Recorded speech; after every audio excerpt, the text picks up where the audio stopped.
ചങ്ങരംകുളം സാംസ്കാരിക സമിതി ഗ്രന്ഥശാലയിലെ പ്രിയ സൗഹൃദങ്ങളെ, എല്ലാവർക്കും എൻ്റെ വിനീതമായ നമസ്കാരം. ഇന്ന് നമ്മൾ ചർച്ച ചെയ്യപ്പെടുന്ന പുസ്തകം കല്യാണി എന്നും ദാക്ഷായണി എന്നും പേരായ രണ്ട് സ്ത്രീകളുടെ കഥ എന്നാണ് ആർ രാജശ്രീ എന്ന ഇതിൻ്റെ രചയിതാവ് പറയുന്നത്. കഥ എന്നല്ല.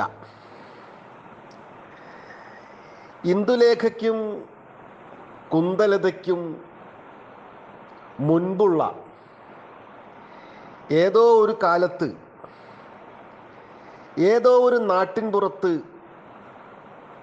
സംഭവിക്കാനിടയുള്ള അല്ലെങ്കിൽ പ്രസിദ്ധീകരിക്കാനിടയുള്ള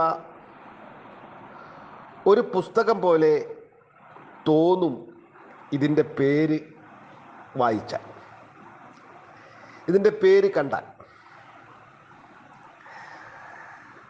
പതിറ്റാണ്ടുകൾക്കപ്പുറത്തുള്ള ഒരു നോവൽ ബുക്ക് ആണ് എന്ന ഒരു പ്രതീതി ഇതിൻ്റെ പേര് വായനക്കാരിൽ ജനിപ്പിക്കുന്നുണ്ട്.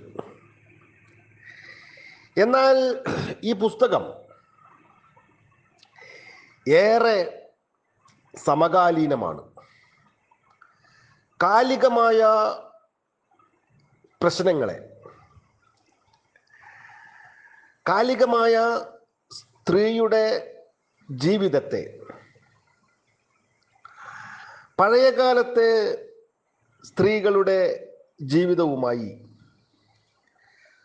കൂട്ടിയിണക്കിക്കൊണ്ട് ആർ രാജശ്രീ നിർമ്മിച്ച ഒരു മികച്ച ആഖ്യായികയാണ് ഈ പുസ്തകം. 5 പതിറ്റാണ്ടുകൾക്ക് മുൻപ്, അരനൂറ്റാണ്ടുകൾക്ക് മുൻപ് ജീവിച്ചിരുന്ന ദാക്ഷായണി, കല്യാണി എന്നു പേരുള്ള,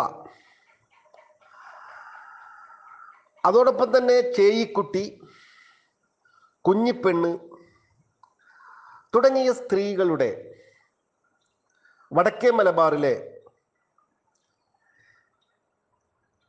സ്ത്രീകളുടെ ജീവിതത്തെ അതിൻ്റെ തനിമയോടും അതിൻ്റെ ആർജവത്തോടും അതിൻ്റെ നാട്ടുമൊഴി ചന്തത്തോടും കൂടി അവതരിപ്പിക്കുകയാണ് ആർ രാജശ്രീ ഈ നോവലിൽ ചെയ്യുന്നത്.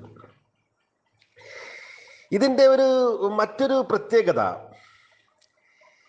ഈ നോവൽ പ്രസിദ്ധീകരിക്കുന്നത് ഫേസ്ബുക്കിലാണ്. പുതിയ കാലത്ത് സോഷ്യൽ മീഡിയകൾ, നവമാധ്യമങ്ങൾ, സമൂഹ മാധ്യമങ്ങൾ വായനയുടെയും സാംസ്കാരിക മേഖലയിലുള്ള ഇടപെടലിൻ്റെയും ഒരു സജീവത നിലനിർത്തുന്നതാണല്ലോ. അങ്ങനെ വരുമ്പോൾ 20 വർഷങ്ങൾക്ക് മുൻപ് എഴുത്ത് നിർത്തിയ രാജശ്രീ ഒരു ദിവസം കല്യാണിയുടെ കഥ എന്ന പേരിൽ ഈ നോവലിൻ്റെ ഒരു പ്രാഗ് രൂപം പ്രസിദ്ധീകരിക്കുകയായിരുന്നു.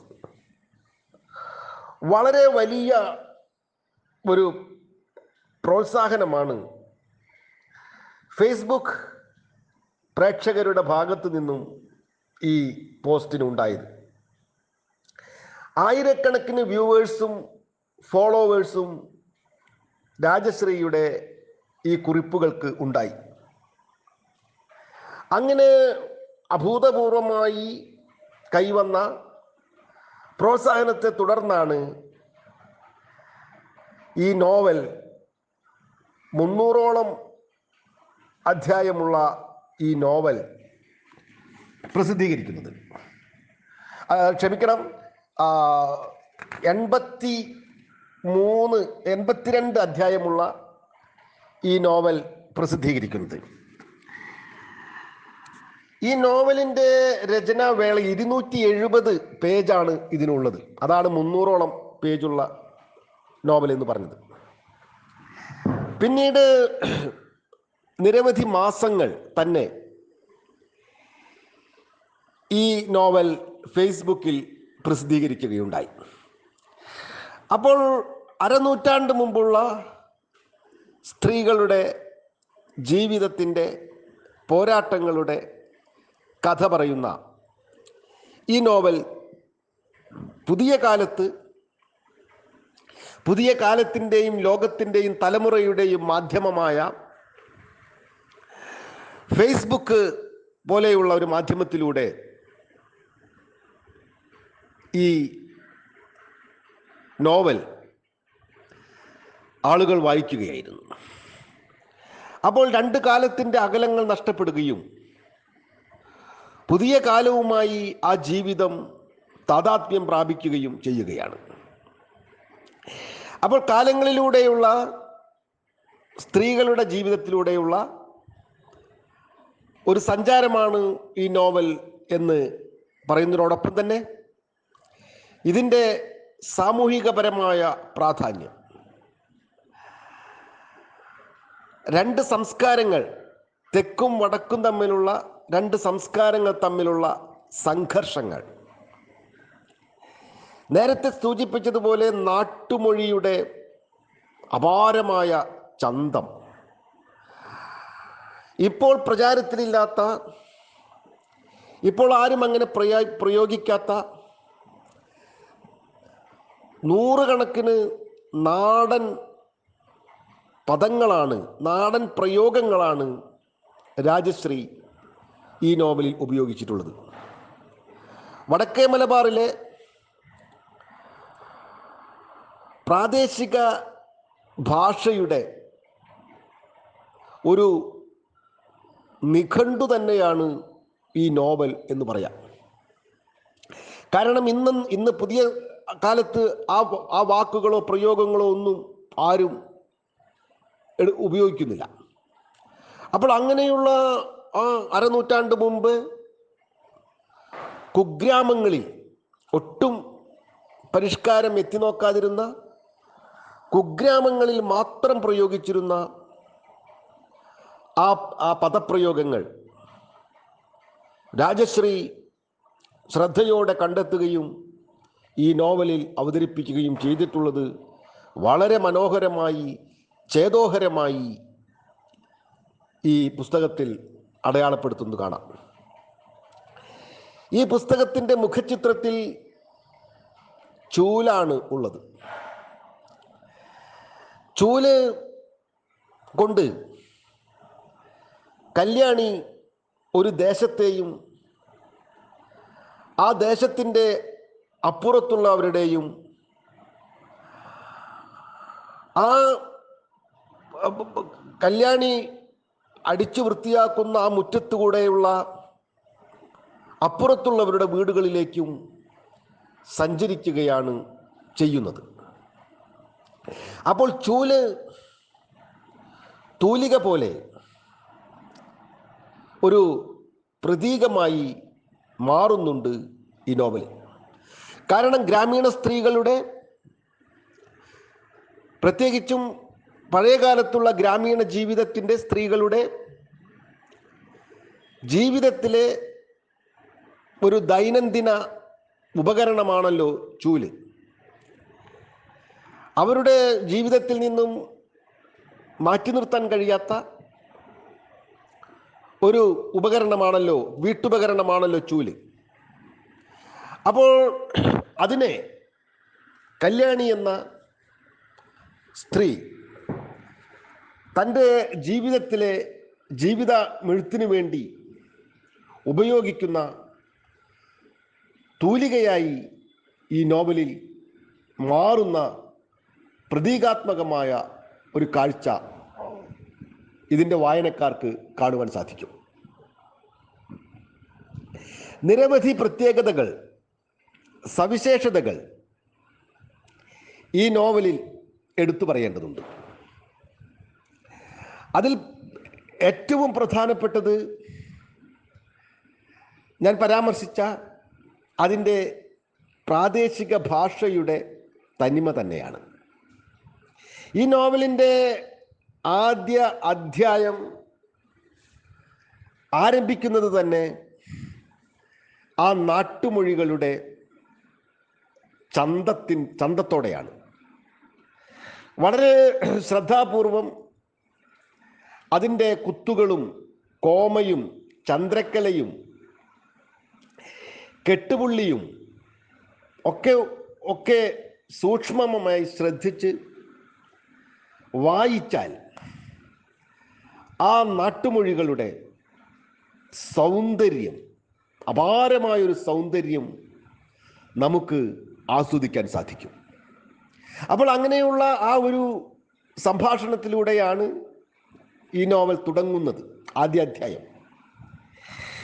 പിന്നീടുള്ള ഇതിലെ അധ്യായങ്ങളിൽ എല്ലാം ഈ നാട്ടുമൊഴിയുടെ അന്യാദൃശ്യമായ സൗന്ദര്യം തുടിച്ചു നിൽക്കുന്നതായിട്ട് കാണാം. മറ്റൊന്ന് എടുത്തു പറയേണ്ട മറ്റൊരു പ്രത്യേകത ഇതിൻ്റെ നർമ്മമാണ്. ഈ നോവലിനെ സജീവമായ ഒരു വായനയിലേക്ക് നിർത്തുന്നതിൽ ഒരു പ്രധാന ഘടകം ഇതിലെ നർമ്മബോധമാണ്, നർമ്മഭാവനയാണ്. അത് പലപ്പോഴും പരിഹാസമായും ഉപഹാസമായും വരുന്നുണ്ട്. അതിൻ്റെ സന്ദർഭത്തിനനുസരിച്ച് അത് പരിഹാസമാകുന്നുണ്ട്. പക്ഷേ ഇതിൻ്റെ ആ നർമ്മം, ഇതിൽ ഉപയോഗിച്ചിരിക്കുന്ന നർമ്മം ഈ നോവലിൻ്റെ വായനയെ വളരെ ആസ്വാദ്യകരമാക്കുന്നതിൽ പ്രധാന പങ്ക് വഹിക്കുന്നുണ്ട്. ഞാനിവിടെ ഉദാഹരണങ്ങൾ എടുത്ത് പറയുന്നില്ല, ഒന്ന് രണ്ടെണ്ണം വേണമെങ്കിൽ സൂചിപ്പിക്കാമെന്ന് മാത്രം. ഇതിൽ സ്ത്രീയുടെ സ്വാതന്ത്ര്യത്തെയും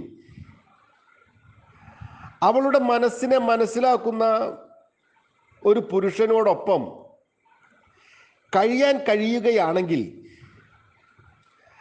അവന് കോലുകൊണ്ടുള്ള പണിയും അറിയില്ലെങ്കിലും അവനോടൊപ്പം ഒരു ജന്മം മുഴുവൻ കഴിയാമെന്ന് കല്യാണി പറയുന്നുണ്ട്. അടുത്ത ജന്മത്തിലെങ്കിലും നിനക്ക് അങ്ങനെയുള്ള ഒരാളെ കിട്ടട്ടെ എന്ന് കല്യാണി ആഖ്യാതാവിനോട് ആശംസിക്കുന്നുണ്ട്. അതുപോലെ അച്ചുമാഷ് ഇതിൽ കല്യാണിയെ സ്വാതന്ത്ര്യം എന്ന് എഴുതാൻ പഠിപ്പിക്കുന്നുണ്ട്. നിരവധി തവണ പരിശ്രമിച്ചിട്ടും പറ്റാത്ത എന്താക്കി ചന്തിയിലെ എന്താ എന്നാണെന്ന് അച്ചുമാഷ് പറയുന്നുണ്ട്. ഇങ്ങനെ നിരവധി ഉദാഹരണങ്ങൾ നർമ്മത്തിൻ്റെ രേണുക്കൾ ഈ നോവലിൽ ചിതറിക്കിടക്കുന്നുണ്ട്. വായനയെ വളരെ രസകരവും ആസ്വാദ്യകരവുമാക്കുന്നതിൽ ആ നർമ്മഭാവനയ്ക്ക് വലിയ പ്രാധാന്യമുണ്ട്. മറ്റൊന്ന്, ഇതിൽ സ്വാതന്ത്ര്യ സമരത്തോടനുബന്ധിച്ചും മറ്റുമുണ്ടായ കമ്മ്യൂണിസ്റ്റ് പാർട്ടിയുടെയും ഇടതുപക്ഷ പ്രസ്ഥാനങ്ങളുടെയും പോരാട്ടങ്ങളെ, കലാപങ്ങളെ, അധികാരികൾക്കെതിരായിട്ടുള്ള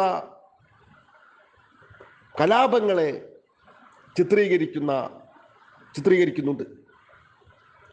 ശൂരനാട് കലാപം ഇതിൽ വ്യക്തമായി അടയാളപ്പെടുത്തുന്നുണ്ട്. അതിൽ ചന്ദ്രസേനനെ വിവാഹം കഴിക്കുന്ന കുഞ്ഞിപ്പെണ്ണിൻ്റെ അനുഭവത്തിലൂടെ ശൂരനാട് കലാപത്തിൻ്റെ ഞെട്ടിക്കുന്ന, വേദനിപ്പിക്കുന്ന ദാരുണ ചിത്രങ്ങൾ രാജശ്രീ ഈ നോവലിൽ വരച്ചിടുന്നുണ്ട്. കലാപത്തിൽ പുരുഷന്മാർ നേരിട്ട് പങ്കെടുക്കുമ്പോൾ അവരെ തേടി വരുന്ന നിയമപാലകർ അവരുടെ സ്ത്രീകളോടും കുഞ്ഞുങ്ങളോടും കാണിക്കുന്ന കൊടും ക്രൂരതയുടെ വേദനാനിർഭരമായ ചിത്രങ്ങൾ ഇതിൽ കാണാം. കൊച്ചുകുഞ്ഞിനെ വെള്ളത്തിൽ മുക്കി കൊല്ലാൻ ശ്രമിക്കുന്ന കിരാതനായ നിയമപാലകനെ ഇതിൽ കാണാം. അയാളെ ആക്രമിച്ച ആ കുഞ്ഞിനെ രക്ഷിക്കുന്ന ചന്ദ്രസേനൻ എന്ന ആ തൊഴിലാളിയായ കലാപകാരി, ശൂരനാട് കലാപത്തിലെ ആ കലാപകാരി മാരകമായ മർദ്ദനമേറ്റ് അവശനാകുന്നതിൻ്റെയൊക്കെ ചിത്രങ്ങൾ ഈ നോവലിലുണ്ട്. അപ്പോൾ സ്ത്രീയുടെ പോരാട്ടം മാത്രമല്ല, സമൂഹത്തിൻ്റെ വിമോചനത്തിന് വേണ്ടി പോരാടിയ ചരിത്രത്തിലെ അവിസ്മരണീയമായ പോരാട്ടങ്ങളുടെ ചരിത്രം ഇതിൽ പെണ്ണിൻ്റെ കാഴ്ചപ്പാടിലൂടെ അവതരിപ്പിച്ചിട്ടുണ്ട്. ഒരു പെണ്ണോട്ടത്തിലൂടെ ഇതിലെ അവതരിപ്പിച്ചിട്ടുണ്ട്. അതിൽ പരോക്ഷമായിട്ട് വരുന്നത് യുദ്ധങ്ങളിലും കലാപങ്ങളിലും പങ്കെടുക്കുന്ന പുരുഷന്മാരുടെ ബന്ധുക്കൾ, അവരുടെ അനാഥമാക്കപ്പെടുന്ന ഭാര്യ, മക്കൾ, മാതാപിതാക്കൾ, അവരുടെയെല്ലാം ഓർമ്മകൾ ഈ നോവലിൽ ആർ രാജശ്രീ കോറിയിടുന്നുണ്ട്. പ്രധാനമായും ഈ നോവലിൻ്റെ ഒരു ആഖ്യാന ഘടന, മാതൃക സ്ത്രീ പുരുഷ ബന്ധങ്ങൾ തന്നെയാണ്. സ്ത്രീയും പുരുഷനും വൈവാഹിക ജീവിതത്തിൽ അനുഭവിക്കുന്ന മനപ്പൊരുത്തമില്ലായ്മ, അതുപോലെ വിവാഹ ജീവിതത്തിൽ സ്ത്രീ അനുഭവിക്കേണ്ടി വരുന്ന നീതികേടുകൾ, അധീശത്വങ്ങൾ, അവളുടെ സ്വാതന്ത്ര്യത്തിന് വിഘാതമാകുന്ന പുരുഷ നിലപാടുകൾ ഇതിൽ രാജശ്രീ സൂചിപ്പിക്കുന്നുണ്ട്. പല സ്ത്രീകളും ആളിക്കത്താൻ, ആളുവാൻ കഴിവുള്ള സ്ത്രീകളാണ്. പക്ഷേ അവർ ഒന്ന് ആളുമ്പോഴേക്കും അതിൽ ഒരു കുടം വെള്ളം കൊണ്ടുവന്നൊഴിക്കുന്നു. അപ്പോൾ ആളാൻ ഉദ്യമിക്കുന്ന ഓരോ സ്ത്രീയിലും വെള്ളമൊഴിച്ച് അവളുടെ ഊർജത്തെ, അവളുടെ വീര്യത്തെ, അവളുടെ സഹനശക്തിയെ, അവളുടെ സർഗാത്മകതയെ കെടുത്തിക്കളയുന്ന പുരുഷാധിപത്യത്തിൽ പുരുഷ കേന്ദ്രീകൃതമായ സമൂഹത്തിൻ്റെ ധാരണകളെ, വിശ്വാസങ്ങളെ, പാരമ്പര്യങ്ങളെ ധീരമായി ധിക്കരിക്കുകയാണ് നിരക്ഷരരായ ദാക്ഷായണിയും കല്യാണിയും ചേയിക്കുട്ടിയും കുഞ്ഞിപ്പെണ്ണും പോലെയുള്ള പഴയകാലത്തെ സ്ത്രീകൾ. ആ സ്ത്രീകളാണ് പുതിയ കാലത്ത് ആഖ്യാതാവിനെ, ഇതിലെ സ്ത്രീ കഥാപാത്രമായിട്ടുള്ള ആഖ്യാതാവിനെ തൻ്റെ അസംതൃപ്തമായ വിവാഹ ജീവിതത്തിൽ നിന്ന് മോചിതയാകാനും ഒറ്റയ്ക്ക് ജീവിക്കാനുമുള്ള കരുത്തും പ്രാപ്തിയും നൽകുന്നത് എന്നുള്ളത് ഈ നോവലിൻ്റെ പാരായണത്തിലുടനീളം നമ്മെ അത്ഭുതപ്പെടുത്തും. കാരണം പഴയകാലത്തെ സ്ത്രീ ജീവിതവും പുതിയ കാലത്തെ സ്ത്രീ ജീവിതവും തമ്മിൽ വലിയ മാറ്റങ്ങൾ സംഭവിച്ചിട്ടുണ്ട്. ആന്തരികമായും ബാഹ്യമായും നിരവധി മാറ്റങ്ങൾക്ക് സ്ത്രീ സമൂഹം വിധേയമായിട്ടുണ്ട്. അവർ സമൂഹത്തിൻ്റെ മുഖ്യധാരയിൽ ഏത് തൊഴിലിലും പുരുഷനോടൊപ്പം, അവൻ്റെ തോളോടൊപ്പം ചേർന്ന് നിന്ന് പ്രവർത്തിക്കുന്ന ഒരു അവസ്ഥാവിശേഷം സംജാതമായിട്ടുണ്ട്. പക്ഷേ എന്നാൽ പോലും ഇപ്പോഴും ചില മാമൂലുകളുടെയും പുരുഷ മേധാവിത്വത്തിൻ്റെ ജീർണിച്ച മനോഭാവത്തോടെയും മേധാവിത്വത്തോടെയും പല കുടുംബങ്ങളും പല വീടുകളും ഇപ്പോഴും ആ പുരുഷ അധീശത്വത്തിൻ്റെ കീഴിൽ ഞെരിഞ്ഞമരുന്നുണ്ട് എന്നുള്ള ഒരു കാഴ്ചയാണ് പുതിയ കാലത്തെ നോവലുകളും പുതിയ സിനിമകളും മുന്നോട്ട് വയ്ക്കുന്നത്. ഇപ്പോൾ ഗ്രേറ്റ് ഇന്ത്യൻ കിച്ചൺ എന്ന സിനിമ നോക്കൂ. അതിൽ പാരമ്പര്യവും പൈതൃകവും സ്ത്രീയുടെ ജീവിതത്തെ എത്രമാത്രം പ്രതികൂലമായിട്ടാണ് ബാധിക്കുന്നത് എന്ന് ആ സിനിമ നമുക്ക് കാണിച്ചു തരുന്നു. അതുപോലെ രാജശ്രീ ഈ നോവലിൽ തൻ്റെ ഭർത്താവിൻ്റെ ശാഠ്യങ്ങൾ, തൻ്റെ ഭർത്താവിൻ്റെ ഇംഗിതങ്ങൾ എത്രമാത്രം സ്ത്രീവിരുദ്ധവും എത്രമാത്രം അവളുടെ സ്വാതന്ത്ര്യത്തെ ഹനിക്കുന്നതുമാണ് എന്ന് നമുക്ക് മനസ്സിലാക്കാൻ സാധിക്കും. ആഖ്യാതാവ് തൻ്റെ അസംതൃപ്തമായ വിവാഹ ജീവിതത്തെ പരിപോഷിപ്പിക്കുന്നതിന് വേണ്ടി, വിവാഹമോചനത്തിൻ്റെ വക്കത്തെത്തി നിൽക്കുന്ന തൻ്റെ വൈവാഹിക ജീവിതത്തെ സംരക്ഷിക്കുന്നതിന് വേണ്ടി പലരുടെയും നിർദ്ദേശപ്രകാരം ഒരു മനഃശാസ്ത്രജ്ഞനെ കാണുകയാണ്, മനഃശാസ്ത്ര വിദഗ്ധനെ കാണുകയാണ്. നാരായണമൂർത്തി എന്നോ മറ്റോ ആണ് അദ്ദേഹത്തിൻ്റെ പേര്. അപ്പോൾ അദ്ദേഹത്തെ കാണുകയും ആ മനഃശാസ്ത്ര വിദഗ്ധന്റെ നിർദ്ദേശപ്രകാരം ഈ സ്ത്രീകളുടെ കഥ പറയുകയുമാണ് ആഖ്യാതാവ് ഈ നോവലിൽ. അപ്പോൾ ചില കഥകൾ ഓർക്കാനും തൻ്റെ വിരസമാകുന്ന ജീവിതത്തിൽ, ഒരേ ചാലിലൂടെ ഒഴുകുന്ന ജീവിതത്തിൻ്റെ വിരസത മാറ്റുന്നതിന് വേണ്ടി ചില കഥകൾ ഓർക്കുന്നതും ചില കഥകൾ പറയുന്നതും നല്ലതാണ് എന്ന് ആഖ്യാതാവ് ഈ നോവലിൻ്റെ ആമുഖത്തിൽ പറയുന്നുണ്ട്. 20 വർഷങ്ങൾക്ക് മുൻപ് സജീവമായി എഴുതിയിരുന്ന എഴുത്തുകാരിയാണ് അവർ. പിന്നീട് 2 പതിറ്റാണ്ടുകൾ അവർ എഴുത്ത് നിർത്തുകയും ഒരേ ചാലിലൂടെ അവരുടെ ജീവിതത്തെ മുന്നോട്ട് നയിക്കുകയും ചെയ്തു. എന്നാൽ അത് വല്ലാതെ വിരസമായി തുടങ്ങിയപ്പോൾ താൻ ജനിച്ചു വളർന്ന കണ്ണൂർ ജില്ലയിലെ പറശ്ശിനിക്കടവ് എന്ന അന്നത്തെ ആ ഗ്രാമത്തിൽ ജനിച്ചു വളർന്ന ആ പെൺകുട്ടി തൻ്റെ ബാല്യ കൗമാര കാലങ്ങളിലെ കഥകളെ ഓർക്കുകയാണ്. അപ്പോൾ തെക്കും വടക്കുമായിട്ടാണ് ആഖ്യാതാവിൻ്റെ ജീവിതം. അവളുടെ അച്ഛനമ്മമാർ തെക്കരാണ്, തെക്കൻ ജില്ലയിലുള്ളവരാണ്. എന്നാൽ അവൾ ജനിച്ചു വളർന്നത് വടക്കൻ ജില്ലയിലാണ്. അപ്പോൾ ഈ 2 ജില്ലകളുടെയും 2 സംസ്കാരങ്ങളുടെ, തിരുവിതാംകൂറിൻ്റെയും മലബാറിൻ്റെയും സംസ്കാരങ്ങളുടെ ഒരു വൈരുദ്ധ്യം ഈ നോവലിൽ മറനീക്കി പുറത്തു വരുന്നുണ്ട്.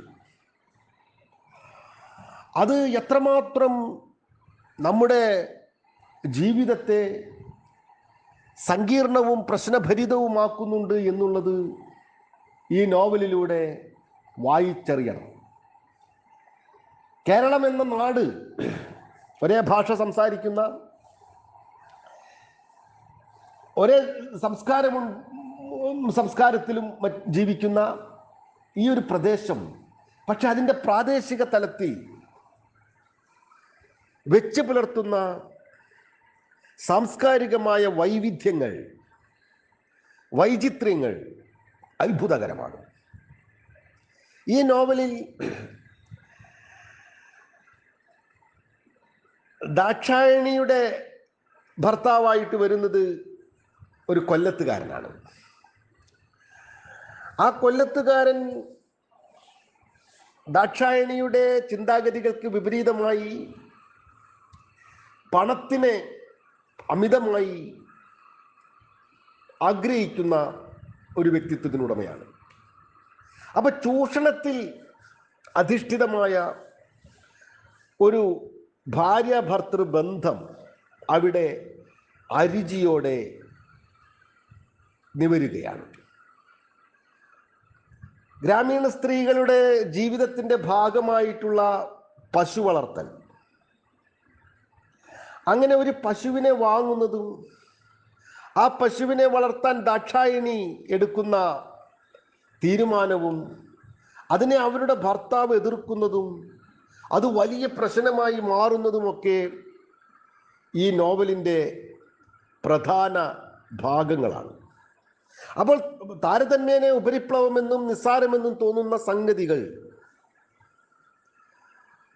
അവളുടെ ജീവിതത്തെ എത്രമാത്രം ആഴത്തിൽ സ്വാധീനിക്കുന്നു എന്നുള്ളതും അതിനെ അവർ അതിജീവിക്കുവാൻ വേണ്ടി പൊരുതുന്നതുമാണ് ഈ നോവലിൻ്റെ പ്രമേയം. അപ്പോൾ അന്നത്തെ ഗ്രാമീണരായ സ്ത്രീകൾ ജീവിതത്തോട് പുലർത്തിയിരുന്ന ആസക്തി,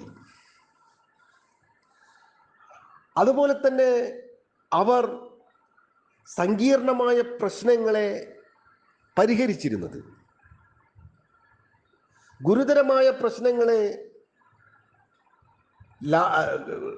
ധീരമായി നേരിട്ടിരുന്നത്, തൻ്റെ പ്രകൃതിയെയും ജീവജാലങ്ങളെയും പരിസരത്തെയും അവർ പരിപാലിച്ചിരുന്നത്, അവർ സ്നേഹിച്ചിരുന്നത്. അങ്ങനെ ആ ഒട്ടും പരിഷ്കൃതരല്ലാത്ത ആ അപരിഷ്കൃതരായ സ്ത്രീകൾ അവരുടെ കഥ പറയുകയാണ് ഈ നോവലിലൂടെ. അപ്പോൾ ഈ നോവലിൻ്റെ വലിയ പ്രത്യേകതകൾ ഇതൊക്കെയാണ്. സാധാരണമായ ജീവിതത്തെ അസാധാരണമായ രചനാപാഠവും കൊണ്ട്, നിരീക്ഷണ പാഠവും കൊണ്ട്, ആഖ്യാന സിദ്ധി കൊണ്ട് രാജശ്രീ എന്ന എഴുത്തുകാരി അവിസ്മരണീയമാക്കുകയാണ് ഈ നോവലിൽ. 3ാം ക്ലാസ്സിൽ പഠനം നിർത്തുന്നവളാണ് കല്യാണി. തൻ്റെ സ്കർട്ട് പൊക്കി തുടയിൽ നുള്ളിയ അധ്യാപകനോട് പുയിത്തുപോട്ടെ എന്ന് പറഞ്ഞുകൊണ്ട്, പുയിത്തുപോട്ടെ നായിൻ്റെ മോനെ എന്ന് ശപിച്ചുകൊണ്ട് 3ാം ക്ലാസ്സിൽ പഠനം നിർത്തി സ്കൂളിൽ നിന്നും പുറത്തേക്കിറങ്ങുന്നവളാണ് കല്യാണി. അങ്ങനെ വിദ്യാഭ്യാസത്തിൻ്റെ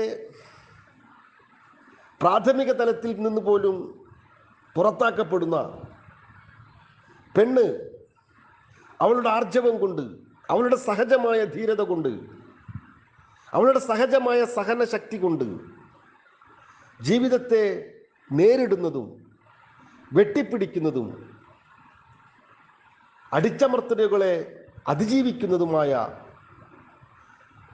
പെണ്ണിൻ്റെ വീരഗാഥയാണ് ആർ രാജശ്രീയുടെ ഈ നോവൽ.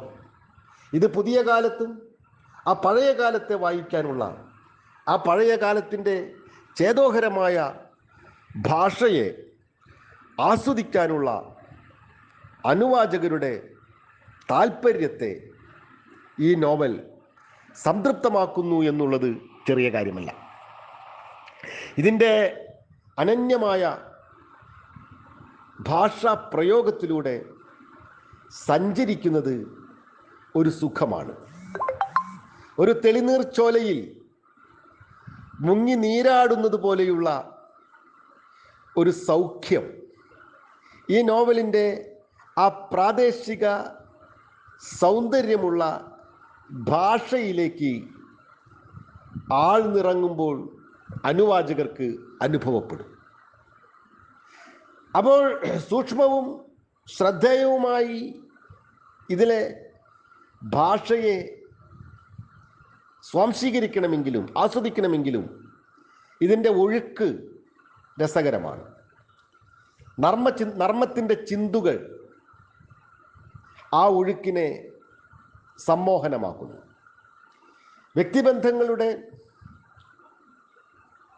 വ്യക്തിബന്ധങ്ങളെ സാമൂഹികവും മതപരവും ആചാരപരവുമായ കാര്യങ്ങൾ എങ്ങനെയൊക്കെ ബാധിക്കുന്നു എന്നൊക്കെ ഈ നോവലിൽ സവിസ്തരം പ്രതിപാദിക്കുന്നുണ്ട്.